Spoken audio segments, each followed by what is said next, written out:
तैमूर शाह सकिन कलर की कमीज शलवार के साथ व्हाइट शाल कंधों पर रखी हुई थी। सिलेके से बाल सेट किए वो अपनी बारात लेकर जाने के लिए तैयार खड़ा था। सिकंदर और आजम कुरैशी दोनों ब्लैक शॉल्स के साथ ब्लैक शलवार कमीज पहने अपने दोस्तों के साथ फायरिंग कर रहे थे।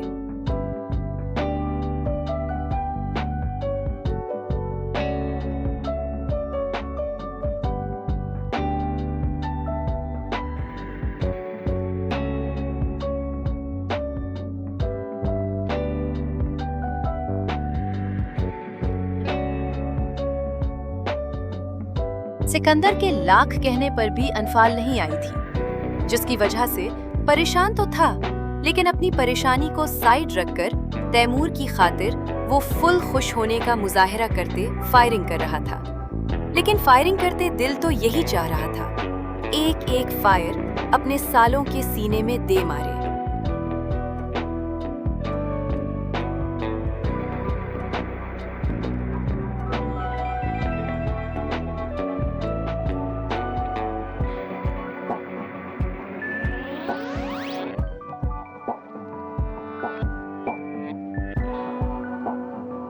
जो उसकी बीवी को लेकर गए थे, खास तौर पर रेयान, जिसकी वजह से अब उसकी बीवी भी पत्थर की तरह सख्त हो चुकी थी, अपनी जिद से हटने का नाम ही नहीं ले रही थी। कुछ खुशी में और कुछ गुस्से में वो तनातर फायर्स कर रहा था।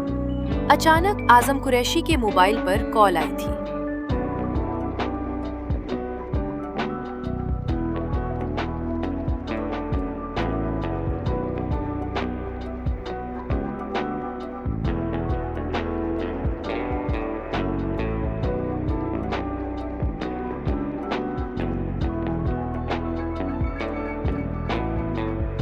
नंबर देखते उसकी पेशानी पर बुल आए थे। वो गुन रखने लगा था जब सिकंदर ने उसे इशारा करते पूछा था कि कहाँ जा रहे हो। आ रहा हूँ, जरूरी कॉल है, कहता वो एक साइड पर चला गया था। बोलो, क्या मसला है? मोबाइल कान से लगाते आजम कुरैशी गुस्से से भड़का था।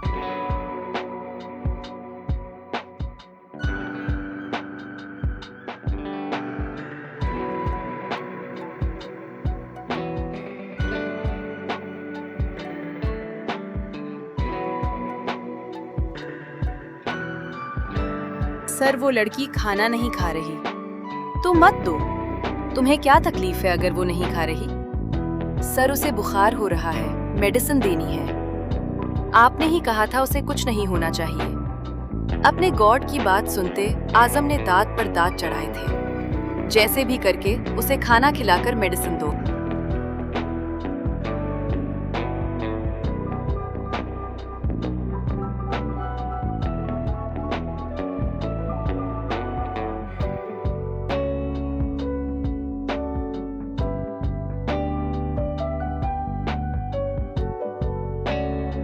और खबरदार, इस पर से तुम लोगों की नजर हटी तो तुम्हारी जिस्म की कोई हड्डी सलामत नहीं रहेगी। जी सर, हम देते हैं। फोन बंद करते आजम ने सिकंदर की तरफ देखा था, जो फुल जोश में दोस्तों के साथ फायरिंग कर रहा था।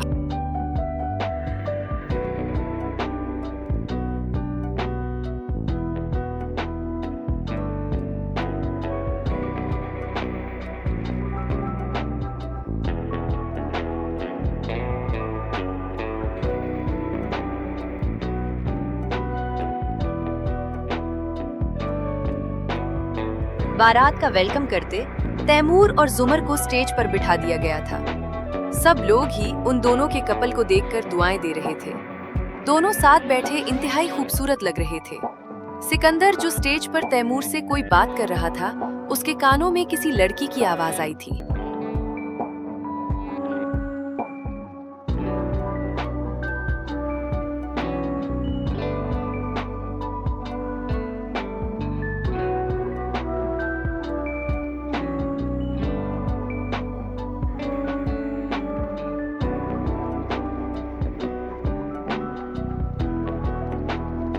लड़की की आवाज सुनते सिकंदर की निगाहों ने अपनी बीवी को ढूंढा था, जो रेड मेहरून कलर के कट वाले फुल लॉन्ग फ्रॉक में मौजूद थी, जिस पर एलिगेंट सा वर्क किया गया था। मेकअप भी उसने ज्यादा नहीं किया हुआ था। आईज बिल्कुल सिंपल, लिप्स पर डार्क रेड लिपस्टिक लगी हुई थी।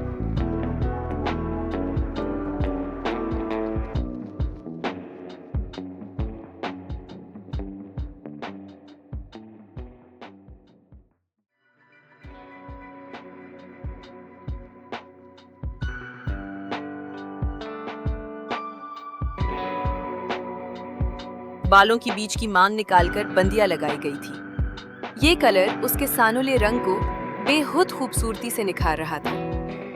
नहीं, हमें नहीं करनी, अनफाल ने मना किया था। हाय अल्लाह, क्यों नहीं करनी भाई? आज आखिरी मौका है लूटमार करने का। चलो, तुम्हारी वजह से कुछ हमारा भी फायदा हो जाएगा।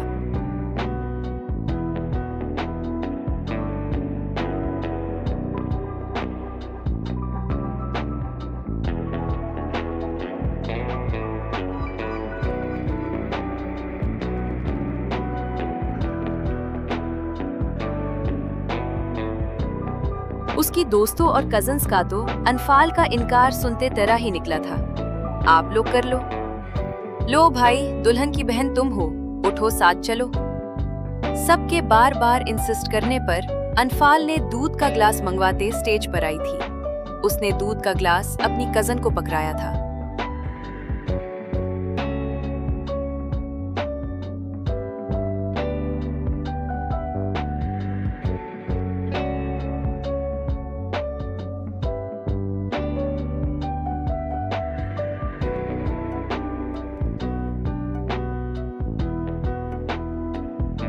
तुम दो, तैमूर भाई को उसकी कजन ने भी लेने से मना किया था। सिकंदर की नजरें अपनी बीवी के चेहरे पर थीं, जो शायद उस रस्म को करते परेशान और कंफ्यूज हो रही थी, और उसकी परेशानी की वजह सिकंदर को अच्छे से पता थी। अनफाल ने नजरें उठाईं, सिकंदर को देखा था।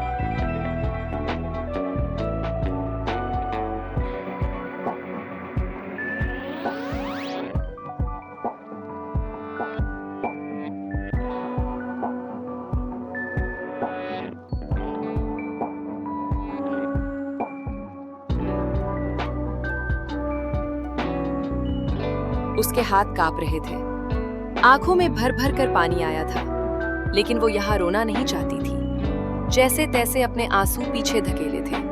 तैमूर की भी हालत कुछ ऐसी थी। सच में वो भी कहीं ना कहीं यही चाहता था, अनफाल ये रस्म न करे। उसका गिफ्ट वो अपनी वालदा के हाथों उसे दे देता।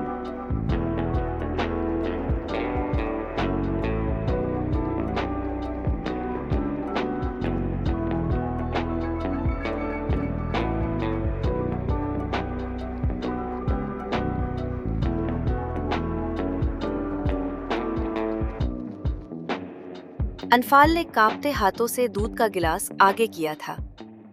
दूध ले दो भाभी, से तैमूर ने गर्दन मोड़ते सिकंदर से कहा था।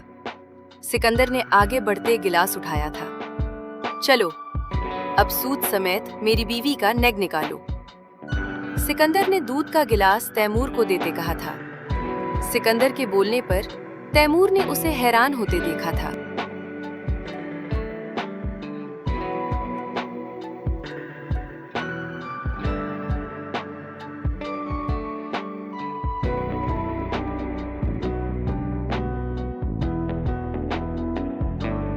उसे कौन सा सूद लगाया जा रहा था? मेरी शादी पर तुम्हारी बीवी ने अच्छी खासी लौटमार की थी। अब तुम्हारी बारी है। मेरी बीवी को उससे ज्यादा दोगे। तुम्हें मेरी साइड लेनी चाहिए। सिकंदर को अनफाल की साइड लेते देख तैमूर ने दांत पर दांत चढ़ाए थे।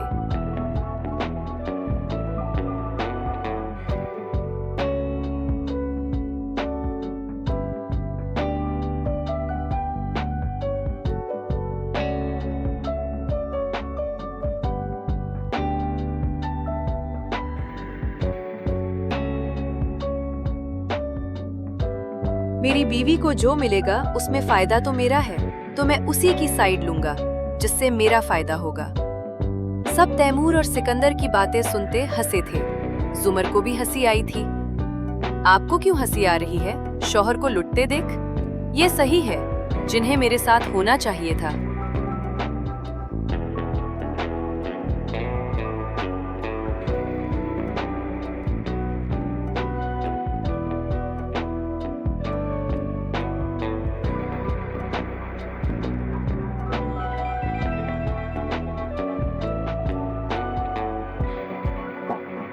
वो भी दूसरी पार्टी में मुझे कंगला करने के लिए शामिल हो रहे हैं। मैं तुम्हारे साथ था जब मेरी बीवी ये रस्म कर रही थी, तैमूर ने फिर सिकंदर को देखते कहा था।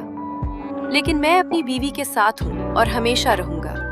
रस्मो रवाज की आड़ में भी अपनी बीवी को तन्हा नहीं छोड़ूंगा।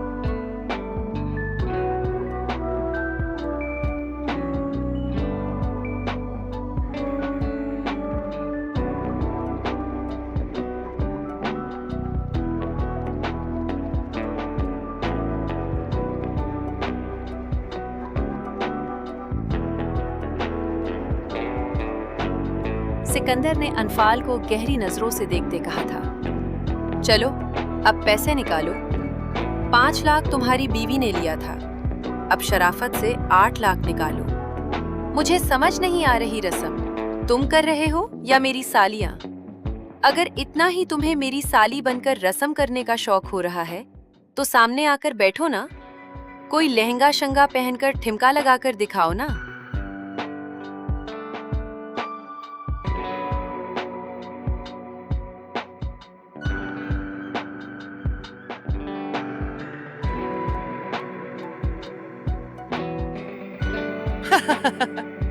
तैमूर की बात सुनते सबकी हंसी छोटी थी, यहाँ तक अनफाल की भी। सिकंदर ने अनफाल को आंखें दिखाई थी। सिकंदर के देखने पर अनफाल की हंसी को ब्रेक लगी थी। तो पैसे निकाल, सिकंदर ने दांत पीसते तैमूर से कहा था। झे, अच्छी तरह पता है मुझसे चाहे तो 5 लाख मांग या 10।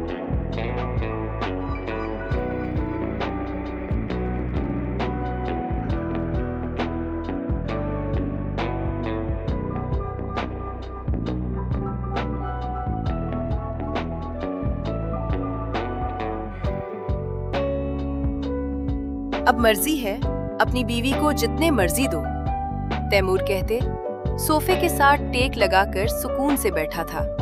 क्यों निका, पैसे सिकंदर ने ही देने थे। चलो भाई जल्दी करो बेटा, पैसे निकाल कर दो। सिकंदर बिल्किस खातून ने आवाज लगाते कहा था। क्यों? कि घर जाने के लिए लेट हो रहा था।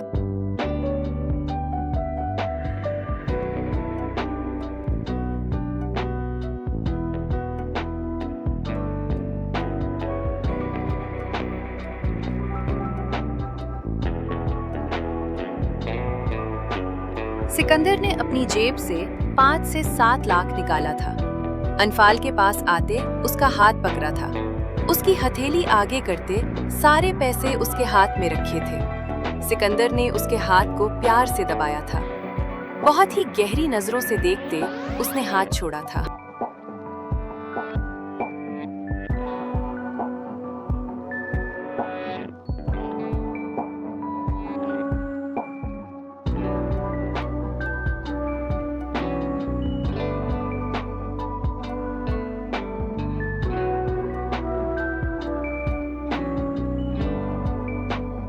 अनफाल की जान में जान आई थी। उसने सारे पैसे अपनी कजिन्स को दे दिए थे। वो स्टेज से उतरने लगी थी जब सिकंदर फिर उसका बाजू पकड़ते अपने सामने किया था।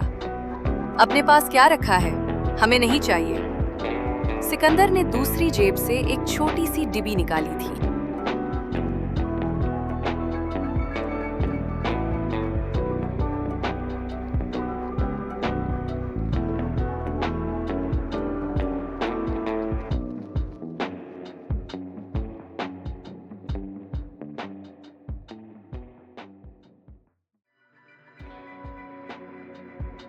उसमें से रंग निकलते अनफाल की उंगली में डाली थी। उसके पैसे भी तुम्हारे शौहर ने दिए हैं। सिकंदर ने तैमूर को देखते कहा था। मजाल है बंदे ने अपनी जेब से एक पैसा खर्च किया हो।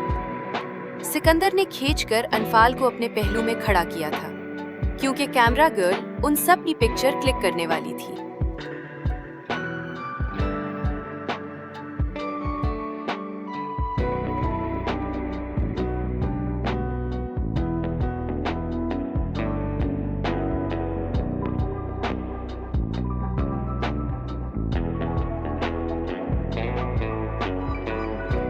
सिकंदर ने अनफाल की कमर के गिर्द बाजू रैप किया था। जैसे ही फोटो क्लिक होने वाली थी, उसने अनफाल के माथे पर प्यार से किस किया था और ये खूबसूरत तस्वीर कैमरा का हिस्सा बनी थी।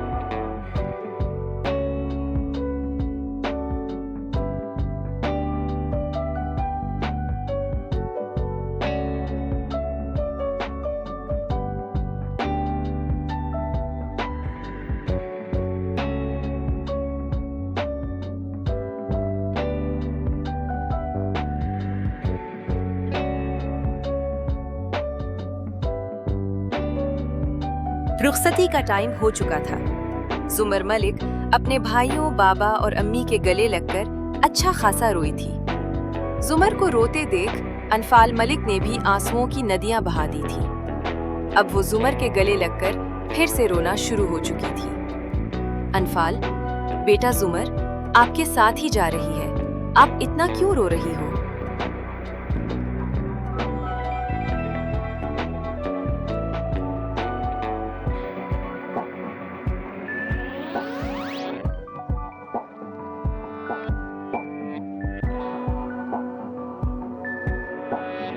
जब पीछे से एक आंटी बोली थी, अनफाल को इतना ज्यादा रोता देख, सभी उन आंटी की बात और अनफाल के रोने पर हंसे थे। सिकंदर भी अपनी बीवी के बावलेपन को देखकर परेशान हुआ था। अनफाल अच्छा खासा रोकर जुमर से पीछे हुई थी।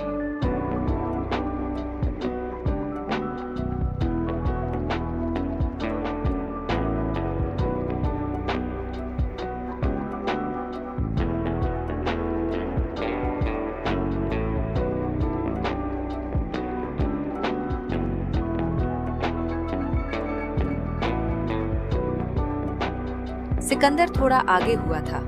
अनफाल का बाजू पकड़ते पीछे क्या था। बस कर दो रोना, हमारे साथ ही जा रही है। सिकंदर ने उसके कान के पास झुकते कहा था।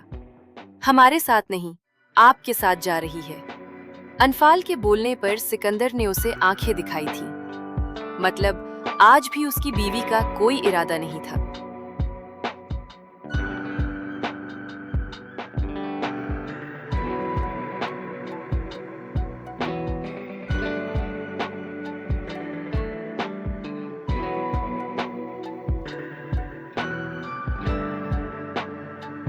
सिकंदर ने गुस्से से उसका बाजू दबाया था, जिसे प्यार की जबान समझ ही नहीं आ रही थी। अगर तुम मेरे साथ ना चली तो जुमर की रुखसती यही रुक जाएगी, और तुम जानती हो मैं ये कर सकता हूँ। इसलिए शराफत से चलकर खुद ही गाड़ी में बैठो। मेरा पारा ना हाई करना अब। बहुत बार प्यार से कह चुका हूँ तुम्हें, समझ ही नहीं आ रही।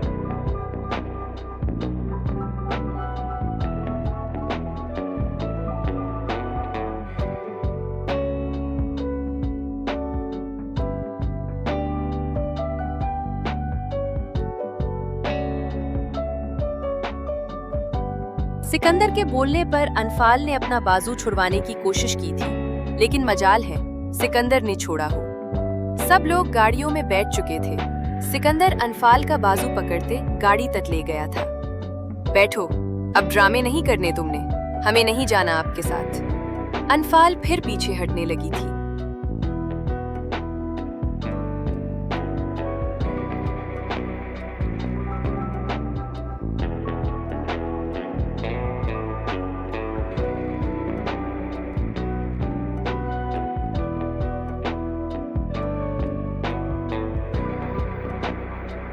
सिकंदर ने आंखें दिखाई थी। उसके आंखें दिखाने पर और सबके आसपास होने पर अनफाल जल्दी से गाड़ी में बैठी थी, क्योंकि यहाँ तमाशा लगाना मतलब अपनी और अपने माँ बाप की इज्जत को दांव पर लगाना। उसके माँ बाप को वैसे भी नहीं पता था जो कुछ अभी तक हो रहा था।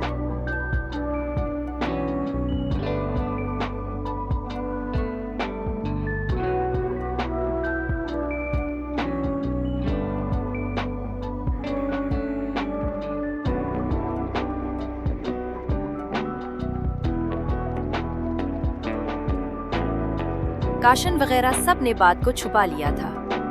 अनफाल के गाड़ी में बैठने पर सिकंदर भी जल्दी से अंदर बैठा था। सारी गाड़ियां मुल्तान के लिए निकल चुकी थी।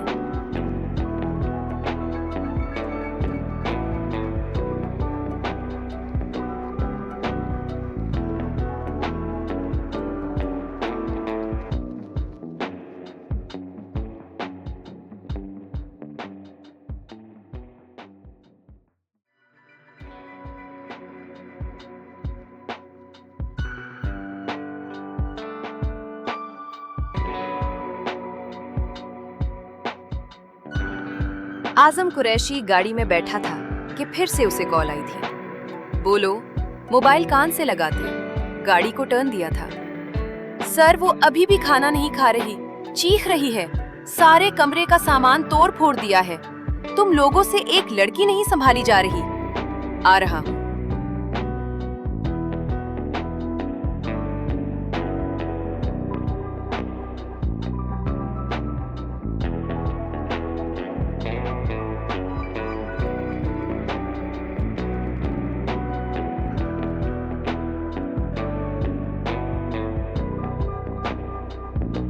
मोबाइल फोन कान से हटाए डैशबोर्ड पर फेंका था।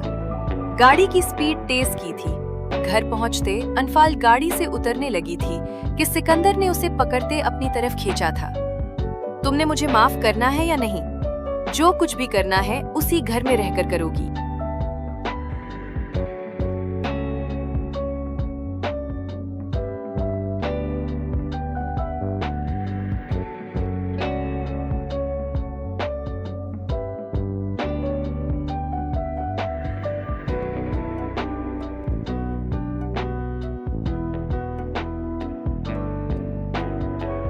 अगर अब तुमने इस तरह की कोई जिद लगाई तो अनफाल हमेशा के लिए वहीं बिठाकर आ जाऊंगा। और तुम्हें अच्छे से पता है कि तुम्हारे घर वालों ने हमारी शादी कैसे करवाई थी। तुम्हें अपने घर वो ज्यादा अरसा बर्दाश्त नहीं करेंगे। किनवारी उनसे तुम बर्दाश्त नहीं हो रही थी। तुम्हें क्या लगता है?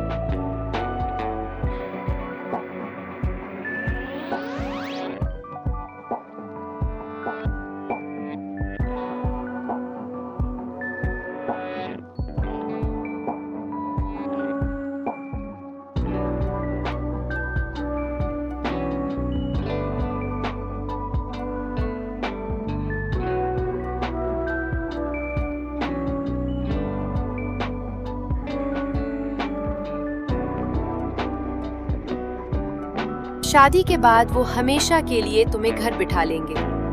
तुम्हारी भूल है। सिकंदर की इतनी सख्त बातों पर अनफाल का दिल रुका था। उसके घर वाले इतने भी बुरे नहीं थे जितना सिकंदर समझ रहा था। उसके भाई उसके लिए जान देते थे। अनफाल को फिर से रोते देख सिकंदर ने दांत चबाते उसको छोड़ा था।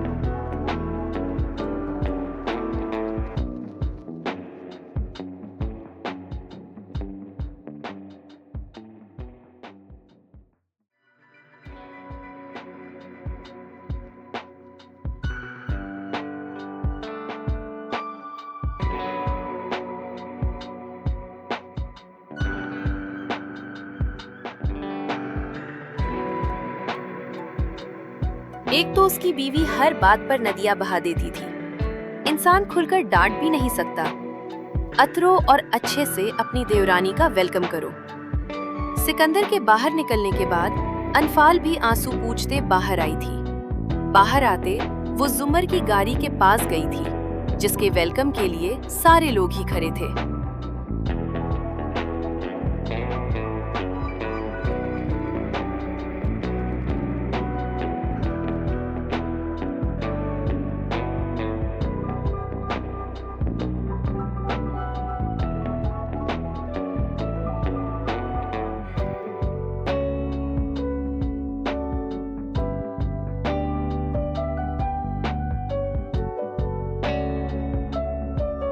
सिकंदर के चाचू, चाची जान, दादी जान, सिकंदर खुद और तैमूर सब ही वहां मौजूद थे।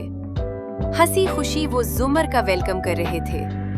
उसे अपना टाइम याद आया था, जब उसे अंदर ले जाने के लिए भी कोई आगे नहीं बढ़ रहा था। अनफाल की आंखें भीगी थीं। जुमर बहुत खुशनसीब थी।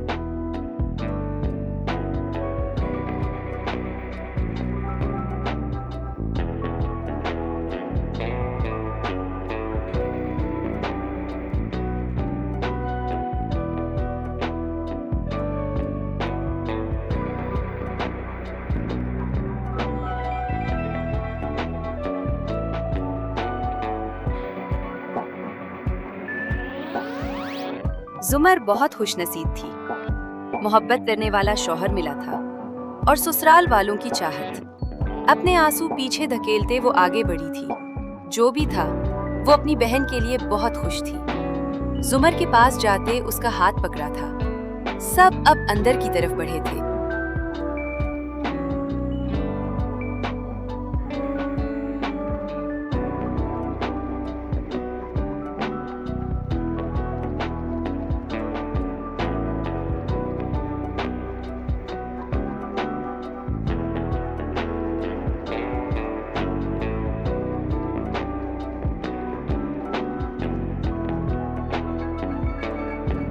सिकंदर वहीं अपनी गाड़ी के पास ही खड़ा सारा कुछ देख रहा था। अनफाल के चेहरे पर आते तासुरात वो अच्छे से देख चुका था। थोड़ी देर वहीं खड़े रहने के बाद सिकंदर ने बाहर देखा। उसे कहीं भी आजम की गाड़ी नजर नहीं आई थी। उसने मोबाइल उठाते कॉल मिलाई थी। अभी तक पहुंचे क्यों नहीं हो?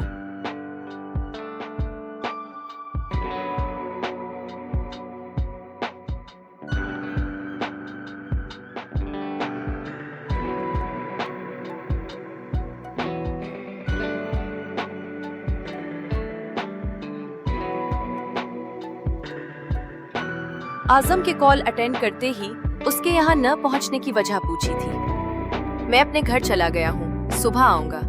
खैर थी, बताया क्यों नहीं? वैसे ही कब से चक्कर नहीं लगाया था, इसलिए सुबह आऊंगा। ठीक है। सिकंदर मोबाइल रखते अंदर की तरफ गया था।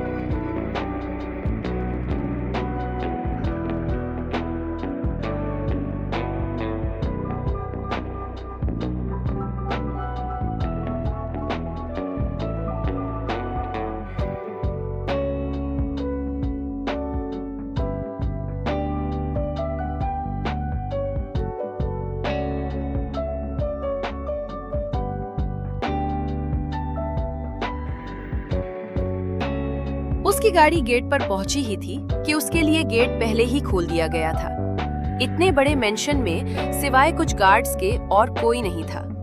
गाड़ी अंदर ले जाते उसने उसे कॉरपोच में खड़ा किया था। आजम जैसे ही गाड़ी से बाहर आया था, एक गार्ड भागकर उसके पास आया था।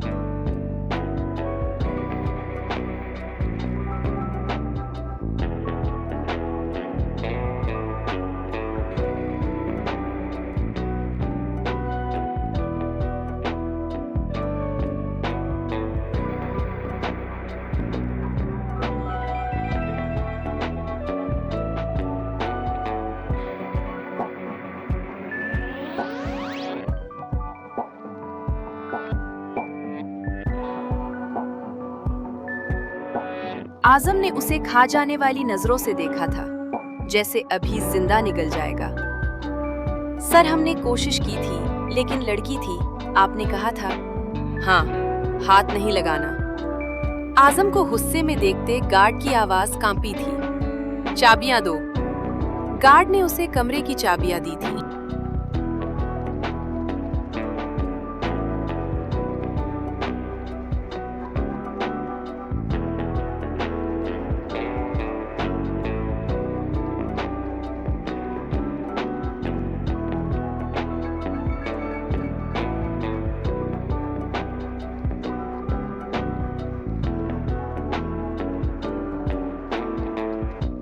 वो जल्दी से अंदर की तरफ बढ़ा था। तेज तेज कदमों से सीढ़ियां चढ़ते वो कमरे के बाहर रुका था। अंदर से फुल सन्नाटा था। किसी के सांस लेने की भी आवाज नहीं आ रही थी। आजम ने लॉक में चाबी घुमाई थी। दरवाजा खोलते वो अंदर की तरफ बढ़ा था।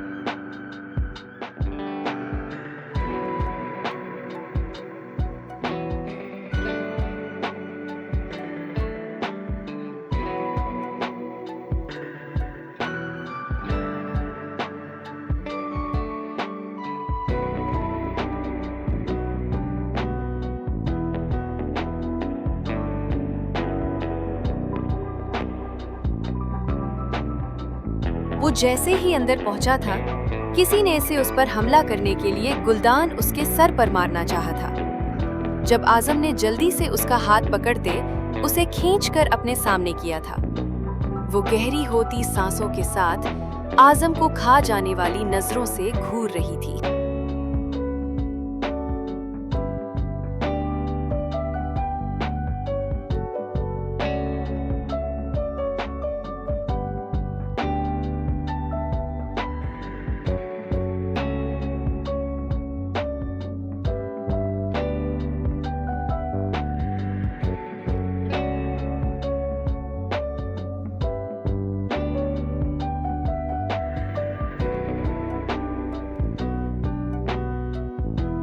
आजम ने बगैर कुछ कहे उसके हाथ से गुलदान लिया था, उसे लेकर नीचे फेंका था।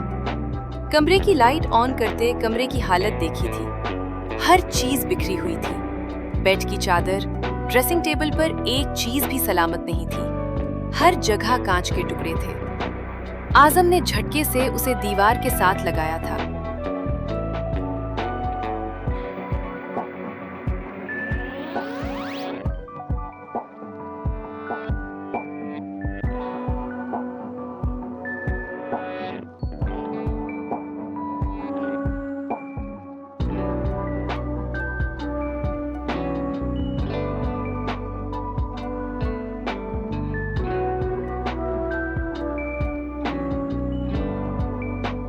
क्या क्या है मैंने, जाने दो मुझे यहाँ से।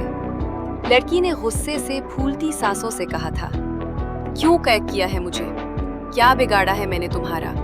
तुम्हारी जान ले लूंगे मैं, समझे तुम? आजम की आंखों में देखते लड़की ने फिर से फूलती सांसों से कहा था, पहले ये बताओ, ये घर तुम्हारे बाप का है?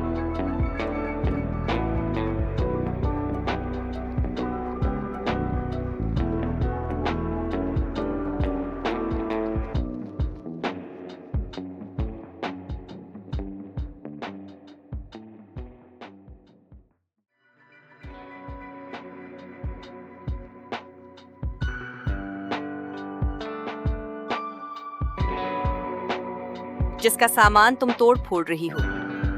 इस पर आजम कुरैशी की मेहनत के पैसे लगे हैं। आजम ने दांत पिसते उसकी आंखों में देखते कहा था, ये कमरा साफ करो पहले, फिर खाना खाओ, उसके बाद मेडिसिन लोगी तुम।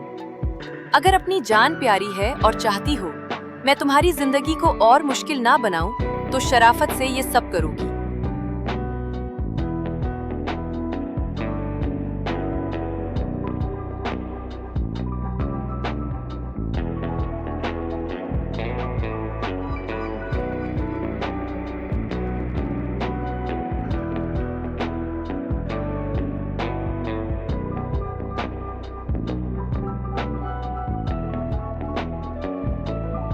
करवा कर दिखाओ तुम मुझसे।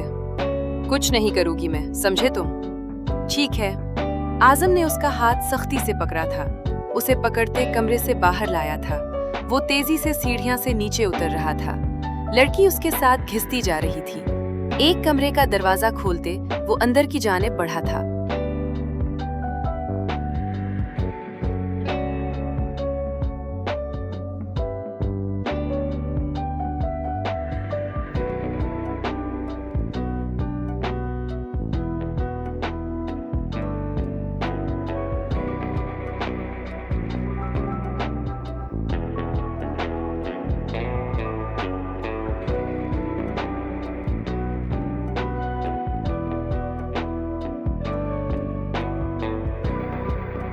कमरे के बीचों बीच ठंडे बर्फ से भरा पानी का टब पड़ा था। आजम ने लड़की को उठाते उस टब में फेंका था। उस टब में सिर्फ बर्फ ही बर्फ थी। आ! लड़की की चीख पूरे घर में गूंजी थी। आजम ने उसके कंधों पर दबाव देते उसे उठने से रोका था। अब बताओ, करोगी या नहीं?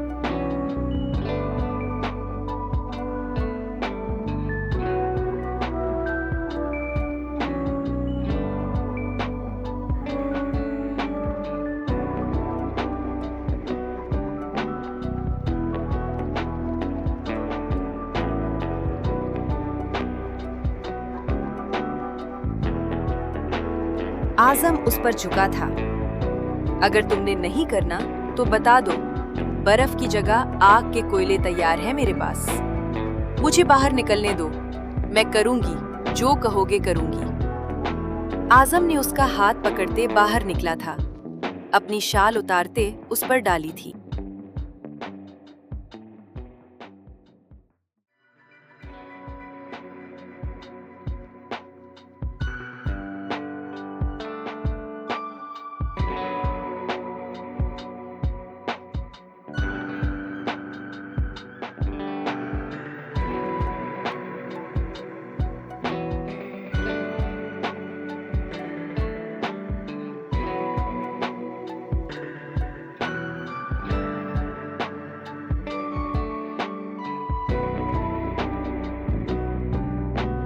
फिर से उसका हाथ पकड़े वो उसी कमरे में ले गया था। साफ करो उसे।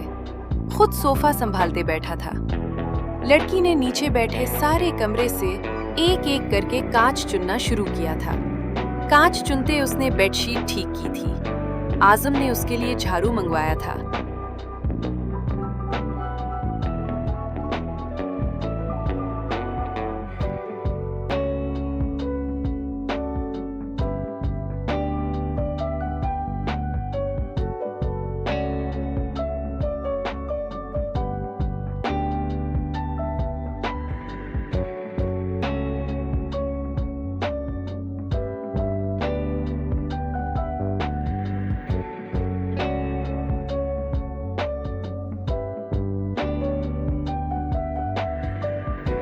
झाड़ू उठाते उसने कमरे से झाड़ू दिया था।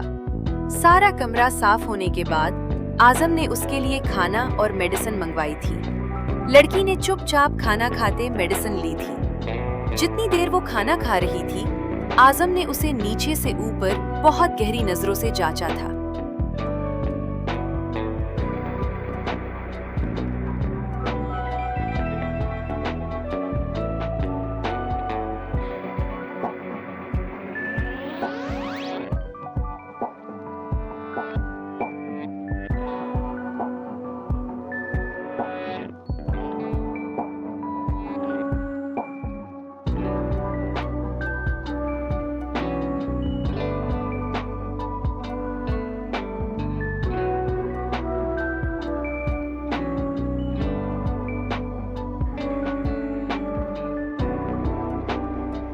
खुद पर आजम की नजरें महसूस करते उसने अपने सीने के आगे बाजू दिया था, जहां से कपड़े गीले हो रहे थे।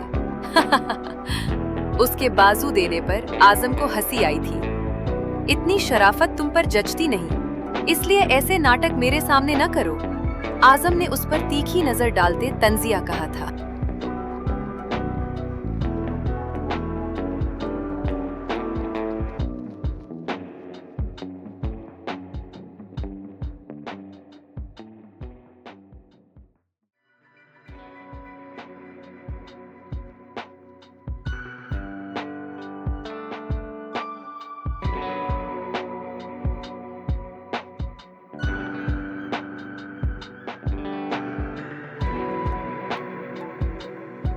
आजम का तंज महसूस करते लड़की ने भी गुस्से से दांत पैसे थे। तुम्हारे कपड़े भिजवा रहा हूँ, चेंज कर लो। और हाँ, अब अगर तुमने इस तरह की कोई हरकत की तो तुम आजम कुरैशी को जानती नहीं, बंदे की खाल उधेड़ लेता हूँ। तुम्हारी खाल वैसे ही बहुत नाजुक है, इसलिए ज्यादा होशियारी नहीं करनी।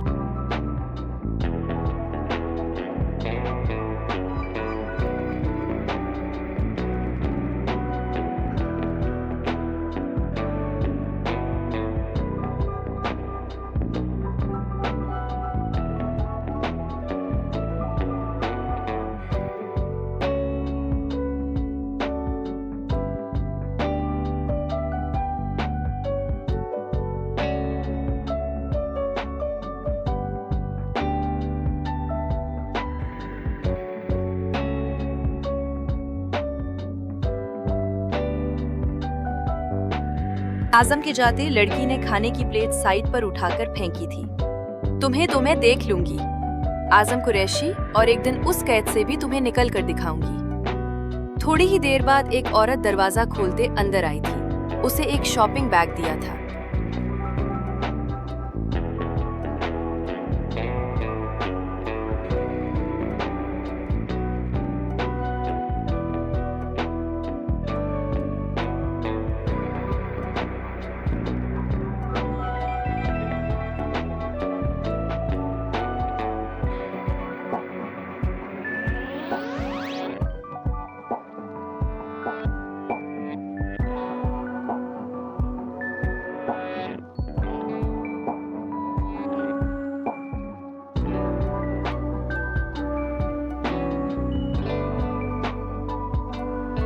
जिसमें एक ब्लैक कलर की कमीज, शलवार, ब्राउन शॉल और कुछ खास सामान था। उसको देखते लड़की ने दांत पैसे थे। उसने तो अपना साइज किसी को नहीं बताया था। फिर उसे आजम की नजरें याद आई थी। उसकी नजरों को याद करते उसने सामान फेंककर नीचे मारा था।